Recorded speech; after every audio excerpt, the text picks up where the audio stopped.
But so what are we going to talk about? So Ianquinta is the main thing that I've been seeing in the news. Yeah. Raging Al living up to his nickname. Should we get into this, Lewis, or what? Let's get into it. So it was this past weekend. It was Saturday night. I was in Austin, so I didn't get to watch the fights either. Cub Swanson beat Artem Lobov, unanimous decision. Ianquinta defeated Diego Sanchez with a knockout in the very first round, 1 minute and 38 seconds into the first round. And I guess what happened was afterwards, he got booed again, which this is the second time this has happened. Ianquinta, they booed him recently. We talked about it on the countdown when Mickey Gall filled in for you last week with Al, and he flipped out and he was like, "Fucking boo me, fuck you," and he went crazy. And it was a great moment for Al, in my opinion. And so he wins again, and I guess he comes out and he starts getting booed again, and then he starts flipping out again. And now he's just gone on like a rampage against everybody involved. Anybody that's ever said the word the UFC, he's rampaging against. Give me an example. Give the listeners that aren't informed about this an example. So he wrote, "Just got off the phone with Reebok," this is on Twitter, at Reebok, "trying to act cool with me. Either you're with me or against me, Ianquinta." Then he wrote, "You choose a little bitch Sage Northcutt over me. I'm the fucking man. I'll take your guy out, Reebok. Take away my sponsor money." Yeah. Hold on. Yeah, no. I saw all these tweets, and they are laden with spelling mistakes. And by that, I'm not trying to insult his intelligence. I know for a fact he's done this after a few drinks. That is my assumption. Because Hilarious. Now, listen, first and foremost, after the fight, he was talking shit about the UFC and stuff like that. And, that's his opinion. That's his right, whatever he wants to say. But I'm saying those tweets, in my opinion, after the fight, he's at home. He's like, fuck it, I'm out of training camp. I'm going to enjoy myself. He's having a few drinks, and he's taken to Twitter to vent some of his frustrations. That would be my assumption on that. He's also doing interviews. He went on the MMA Hour on Monday, and he was talking about, basically in a nutshell saying, fuck the UFC. They don't get behind me, and I don't need to fight. And, listen, I like Ianquinta. I really do. I like the way he fights. He's very, very exciting. He's a knockout artist. He brings a lot to the table. But he's not being the smartest man right now. He's really not. I mean, he's saying he can go off and become a real estate agent and make more money. Fact is, you can't. There's more money to be made in the UFC. It's as simple as that. That's period. And Al has the potential to be one of those guys. He has the potential to be a champion and to go on and make a ton of money and be a fan favorite. But going up against the UFC and, saying fuck you, Dana, and stuff like that, it's just not smart. You know what I mean? It's just not. And I'm not saying you have to be an ass kisser. You don't have to be an ass kisser. But in any line of work, I mean, don't get me wrong. This will endear him to some people for sure. They'll be like, I love this, and it is cool. It's great to see. It's always fun to see somebody going on a rampage and being going against the system. But think a little bit. Don't bite the hand that feeds you. Now, of course, speak your mind, be honest, but just don't. You don't have to go too crazy. You know what I'm saying? How do you feel about it, Lewis? Yeah, I mean, look, I'm with you. I'm one of these guys that's loving it because I'm one of the guys that, No, I love it. I do. It's entertaining. I sat there. I watched all the videos. I watched his segment on the MMA Hour, and I was like, this is great. This is great viewing. But, and he was complaining because one of his issues is that he isn't getting a bonus, But, and again, I'm a big fan of Al. But, there is no protocol as to who gets a bonus. So I don't know. Maybe he's got a point. Maybe he's a little bit of paranoia there. But sorry, go on. I cut you off. No, it's okay. Say? But I mean, you got to remember, Al was also the guy. He ended up not fighting on the UFC at Madison Square Garden card. He was one of the guys that pulled out and said he wasn't being paid enough. And I remember at the time kind of going like, Al's great. He's such an exciting fighter. He's knocking people out. He's but to be honest with you, I almost feel like he wasn't one of the guys, especially at that time, who I was going like, oh man, that guy's being really underpaid. And granted, I don't know his contract, but he wasn't like this standout name that could, they could put at the top of any card and it would sell tickets. He's a great fighter and he's kind of coming up and making a name for himself.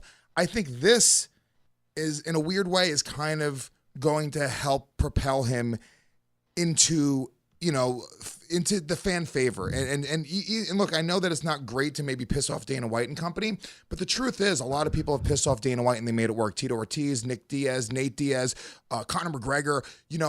If fans get behind Ianquinta, and it seems like they are because he's just speaking his mind. It does seem like he's drunk. I'm reading more of these tweets. It's pretty funny. I was definitely drunk because there's there's not spaces, there's arts, there's hashtags when there shouldn't be ones there. It's just that they are drunk man tweets 100%. Of course, but money talks, and if he has enough fans behind him, he's an exciting fight. It's not like it's Ben Askren talking shit. Who Ben Askren was a lay and pray artist who was just kind of like had a bunch of boring fights and would make all of the UFC's exciting fighters look bad. Ianquinta is an exciting dude who's knocking motherfuckers out. I don't know. It can be fixed. I think he can kind of get more benefit out of talking shit like this than do damage. No, you're right. I agree, and he's definitely making headlines. We're talking about him on the podcast, so that's definitely going to do good things. But I'm just looking at his record now. I mean, he's on a 5-fight win streak. Rodrigo Dam, knockout. Ross Pearson, knockout. Joe Lozon, knockout. George Masvidal, split decision. By the way, George Masvidal's a prick. I got to get that out there. Oh, and Diego Sanchez, knockout. So 5-fight win streak, 4 knockouts. The guy's doing great things. I do want to touch base on George Masvidal and go back to that comment I just blurted out, but we'll do that at maybe after this segment. No. Let's do a little aside here. This is fine. We're talking about Al. My ass. What happened? You can kiss my fucking British balls. I don't know. He's just talking shit on Twitter, and I just came across it, and I was like, okay, he's calling me a bitch or something like that. I don't know. Saying I'm scared from Yoel. I think they're both Cuban, so they're like two peas in a pod. And he's talking shit. I was going to respond on Twitter, but I thought, I won't rise to it. I won't lower myself to sending a tweet, but yeah, I'll go on a rant on my own podcast. That was kind of dumb. Let's go back to Ianquinta. 5-fight win streak. 4 of them knockouts. So yeah, I mean, listen, the guy's awesome. I mean, if you saw his knockout against Ross Pearson, which is not an easy thing to do, and as we say, Joe Lozon just knocked out Diego Sanchez. All right, Diego, admittedly, needs to start thinking about maybe hanging it up sometime soon. He's had a great career. He's been around forever. But he's been knocked out a few times recently. But even still, it's impressive for Joe Lozon. Not Joe Lozon, what am I talking about? But Ianquinta. And he's great. I love his personality. And he lives up to the nickname Regional. And I think he could make a lot of money. I just think that in the early stage of his career, when he's looking to renegotiate, just going into interviews and saying F you, Dana, doesn't help anybody. Yeah. Doesn't help anyone. I'm not saying be an ass kisser. That's not what I'm saying. I'm not saying don't speak your mind. But, toe the line a little bit. I don't mean toe the line. What I mean is just be a little more professional. It's a game, and part of it, look, you want to get fans and you want to be memorable, and I think he's doing that, but it's still a game. You still have to move your chess pieces in the right way, and that's not necessarily, the right move by shitting on Dana White. Dana White will hold it against you, possibly. You have to basically be perfect from this point in your career, otherwise you're going to lose your fucking UFC contract.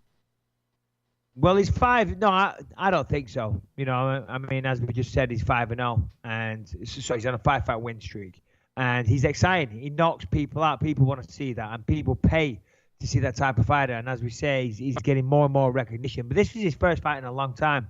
This is his first fight in 2 years. His last fight was 2 years ago. My God, it's crazy. He's got all the potential. He's still a young guy. How old is he? Let's have a look. Can you see? Let's see. He is 29 years old. Yeah. So he's still, still young. He's got a few years to make some money, and then he can go be a realtor. Yeah. Well, I mean, look, I always found it weird when the UFC would let their fighters talk about their day jobs.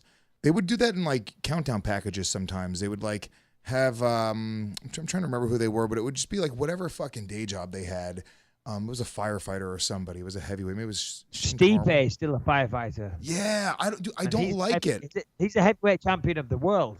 You know what? I'll give Stipe a pass because he actually is the best heavyweight. And for all intents and purposes, the best fighter in the world. If you're talking about pound for pound, the heavyweight is supposed to be able to beat anybody in the world. So I'll give Stipe a pass. That's the way it works. That's the way it works. Anyone in a weight class below me gets fucking mutilated, and anyone in a weight class above me, if you're a champion, you're supposed to beat me. So yeah, supposed to. Yeah. So by that definition, Stipe Miocic should be the baddest fighter on the planet. Yeah. You know, simple as that. But he is. He's the heavyweight champ of the world, and he's very athletic. He's very good. He's very good. Continue with your point. But you see other times where the UFC will have, I forget, somebody was fighting. There was a female fighter fighting for the title, I believe, a few years ago, and she was like sweeping up spit, and that was part of like the intro package. And I'm going like, keep it sexy. Oh, no. Like I don't need to know. Like when I do this at comedy clubs, when a comedian will talk about their day job on stage, on the same show that I'm on, it kind of pisses me off a little bit because I'm going like, dude, this audience is paying to be there. They don't want to know that you're not just a professional comedian. They don't want to know that you have to go fucking wait tables during the day. And you actually cheapen the other guys that are on the show as well, because then you're kind of making it look like we're not pros, Yeah, I totally 100% agree. I mean, it's a sad state of affairs, but listen, it's like anything. It's like being a comedian. You could be the best comedian in the world, Lewis. And I'm not saying you're not. There's a very good chance you are. Thanks. I saw you once and you were very, very funny. But I'm using you as an example. You could be the best comedian in the world, but you're not earning that money. You know what I'm saying? And you could be the best fighter in the world and you're not earning that money. You have to work your way up. And unfortunately, at the start, some people do have to hold down jobs. I mean, Stipe, still being a fireman. I mean, that's ridiculous. But I was talking to Stipe recently. He does that because he loves it. He loves it, yeah. He doesn't need to be a fireman. He does that out of the fact that he just loves that job. And I just it's a passion. have so much respect for him for having that attitude because he's trying to help people. And that's amazing.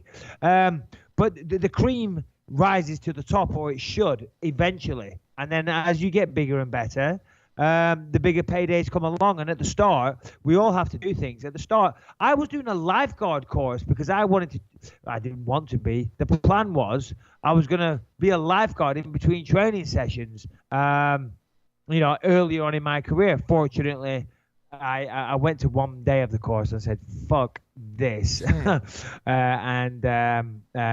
never saw it through because I used to DJ professional. I said, listen, I just DJ at the weekends. I don't need to be a fucking lifeguard. But the one day, incidentally, that we did do on that lifeguard course was CPR and mouth-to-mouth resuscitation. And I used that and saved somebody very, very famous. I saved his life. I brought him back from the dead. How about that? Oh, yeah? Who was it? Oh, yeah. Shouldn't really say, but I will. No, I was filming the TV show Strike Back, and the star of Strike Back, Sullivan Stapleton, who was the lead in the remake of 300, he's also the lead in the TV show Blind Spot. And I hope he doesn't mind me talking about this, but yeah, that's what happened. He fell off the back of a tuk-tuk in Thailand, Bangkok, of all places, cracked his head. I was like, whoa, stopped the tuk-tuk. Checked his vitals. There was nothing. Blood pouring out the back of his head. No pulse, no breath. So I didn't know what to do. So I started giving him CPR, mouth to mouth. And there was nothing. Still nothing. So in the end, I'm just on my knees and I'm pounding on his chest because I've seen it in movies. Literally like, don't you die, Sully, don't you die. And anyway, he came back to life. All of a sudden, slowly started breathing. Or the possibility, the flip side of it is that we're all so fucking wasted and I just checked his vitals wrong and he was totally fine. And he was totally fine and I was actually just doing more damage than good. That's a possibility. No. I love your version. No. You have this fucking version where you're this hero and like in your mind you saved this guy's life. But then you remember like that scene in Family Guy where they smoked weed, where they thought they were playing beautiful music, but then they cut to it and they're just screaming into the microphones.